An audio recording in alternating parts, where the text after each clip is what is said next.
કેમ છો મારા વહાલા વિદ્યાર્થી મિત્રો? આપણે શીખી રહ્યા છીએ ચેપ્ટર નંબર 12 પૃષ્ઠફળ અને ઘનફળ, જેમાં આપણે સ્વાધ્યાય 12.1માં આજના વિડીયોની અંદર દાખલા નંબર 2 સોલ્વ કરવાના છે. ચાલો શરૂઆત કરીએ છીએ આપણે.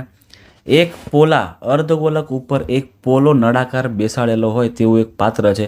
સૌથી પહેલાં ભાઈ આ પાત્ર કેવું દેખાતું હશે આપણે એ સૌથી પહેલાં ડ્રો કરીને તમને બતાવું કે આ પાત્ર કેવું હશે.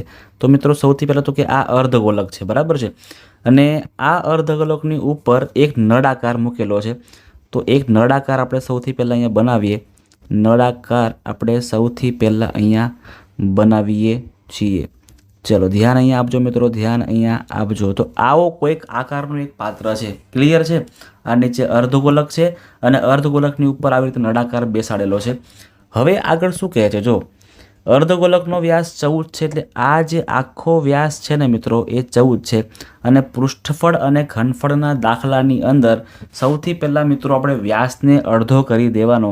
એટલે આખો વ્યાસ 14 છે ને, તો વ્યાસનો અડધો કરીને આપણે સૌથી પહેલાં તો ત્રિજ્યા બનાવી દેવાની. એટલે કે આપણને ખાલી આનું જ કામ છે ભાઈ, બરાબર છે ને. તો લખીએ છીએ આપણે કે ભાઈ ડી એટલે વ્યાસ બરાબર કેટલા છે? 14 સેન્ટીમીટર છે. 14 સેમી વ્યાસ છે, પણ આપણે ત્રિજ્યા જોઈએ છે. એટલે ત્રિજ્યા એટલે શું? તો આર, રેડિયસ કહેવાય. ત્રિજ્યા એટલે વ્યાસના અડધા. ડીની કિંમત છે 14. 14/2 કરો. 14/2 કરો તો કેટલા આવશે? 7 આવશે. મતલબ કે 7 સેમી આપણને ત્રિજ્યા મળે છે. ડન છે. હવે શું છે? વાસણની કુલ ઊંચાઈ 13 છે. જોજો, વાસણની અહીંથી લઈને અહીં સુધી આપણે ગણતરી મારીએ ને, તો આની મિત્રો આખી ઊંચાઈ કેટલી છે? આની 13 છે. પણ આપણને માત્ર નળાકારની જ જોઈએ છે, તો કેટલી મળે? તો જો એકદમ સિમ્પલ વસ્તુ છે કે અહીંથી લઈને આ 6 સેમી હોય, તો અહીંથી 7 સેમી હોય. આ 7 સેમી મળી ગયું ને. આખું હતું 14, એમાંથી અડધું થઈ ગયું 7. તો આ ભાગ પણ કેટલો હોય એનો? તો મિત્રો દેખીતી રીતે આ ભાગ પણ કેટલો હોય એનો? 7 જ હોય. એટલે નળાકારની ઊંચાઈ મેળવવી છે આપણે. એટલે લખીએ આપણે નળાકારની ઊંચાઈ એટલે કે h બરાબર કેવી રીતે મળશે આપણને? કેવી રીતે મળશે? તો કે આ જે છે ને મિત્રો, આખું જે અંતર છે આપણું 13, અને 13માંથી આપણે આ જે 6 સેમી છે, 7 સેમી છે, 7 સેમી છે, એ 7 સેમીને માઇનસ કરી દઈએ તો આપણને નળાકારની ઊંચાઈ મળી જશે કેટલી? 6 સેન્ટીમીટર. 6 સેન્ટીમીટર આપણને નળાકારની ઊંચાઈ મળી ગઈ, બરાબર છે. આ છે આપણું અર્ધગોલકનું ત્રિજ્યા 7 સેમી. આ 6 સેમી મળી ગયું આપણને. આ જે નળાકાર છે, નળાકાર, એ નળાકારનું અંતર આ 6 સેમી આપણને મળી જાય છે. ક્લિયર છે? બસ આટલી વસ્તુ છે. હવે આપણને આટલી વસ્તુ પછી વાસણની અંદરની સપાટીનું પૃષ્ઠફળ જોઈએ છે. તો કુલ પૃષ્ઠફળ બંનેનું ગોતવું પડે. સૌથી પહેલાં તો ભાઈ આ અર્ધગોલકનું કુલ પૃષ્ઠફળ અને પછી નળાકારનું કુલ પૃષ્ઠફળ આપણે શોધવું પડે. ચાલો કરીએ છીએ. તો કે ભાઈ વાસણની અંદરની સપાટીનું પૃષ્ઠફળ લખવું પડે. સૌથી પહેલાં આપણે લખીએ તો કે ભાઈ વાસણની અંદરની સપાટીનું ક્ષેત્રફળ અથવા તો પૃષ્ઠફળ. વાસણની અંદરની સપાટીનું પૃષ્ઠફળ બરાબર શું આવશે? તો બરાબર આવશે, સૌથી પહેલાં આવશે આપણે લખીએ નળાકારનું ક્ષેત્રફળ જે છે જોઈએ છે, તો નળાકારની વક્ર સપાટીનું ક્ષેત્રફળ. નળાકારની વક્ર સપાટીનું ક્ષેત્રફળ શોર્ટકટમાં લખું છું ભાઈ, તમારે જોઈ લેવાનું છે. અને એમાં આપણે પ્લસ કરવાનું છે મિત્રો. એમાં શું કરશું આપણે? એમાં આપણે પ્લસ કરવાનું છે અર્ધવર્તુળનું ક્ષેત્રફળ. અર્ધવર્તુળનું ક્ષેત્રફળ આપણે અહીંયા પ્લસ કરવાનું છે. ચલો કરીએ છીએ. અર્ધવર્તુળનું ક્ષેત્રફળ લખો તો પણ ચાલશે, અને તમે લોકો મિત્રો પૃષ્ઠફળ લખશો ને તોય ચાલશે, કોઈ ચિંતા નથી. અર્ધવર્તુળનું પૃષ્ઠફળ લખો તો પણ ચાલશે. હવે સૂત્ર તમને ખબર હોવી જોઈએ સાહેબ.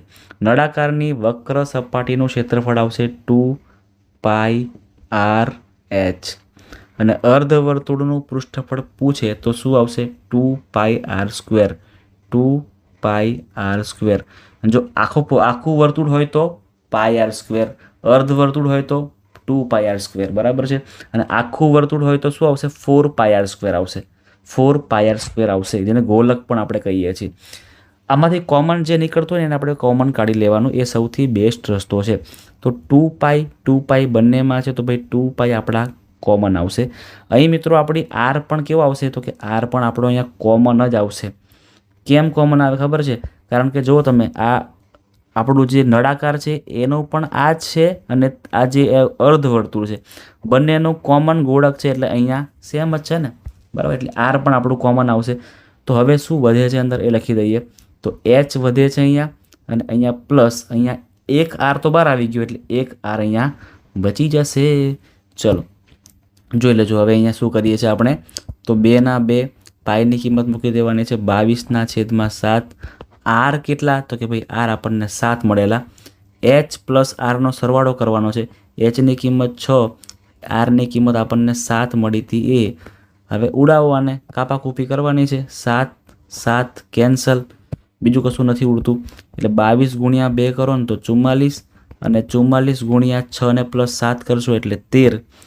6 ને 7 13, 44 × 13 કરવાના, એ તમારો જવાબ થઈ જાય છે. અહીંયા હમણાં હાલમાં જ આપણે કરી લઈશું, હે ને. 1 ચોક 4, 1 ચોક 4, 3 ચોક 12, 3 ચોક 12 ને 13. અહીંયા 4 ને 3 7, અને અહીંયા 5. 572 મળી રહ્યા છે. 572 આપણને મળી રહ્યા છે. તો લખી દઈએ છીએ આપણે અહીંયા 572, અને પૃષ્ઠફળ જોતું હોય એટલે સેન્ટીમીટરનો સ્ક્વેર લખવાનું ભૂલવાનું નથી.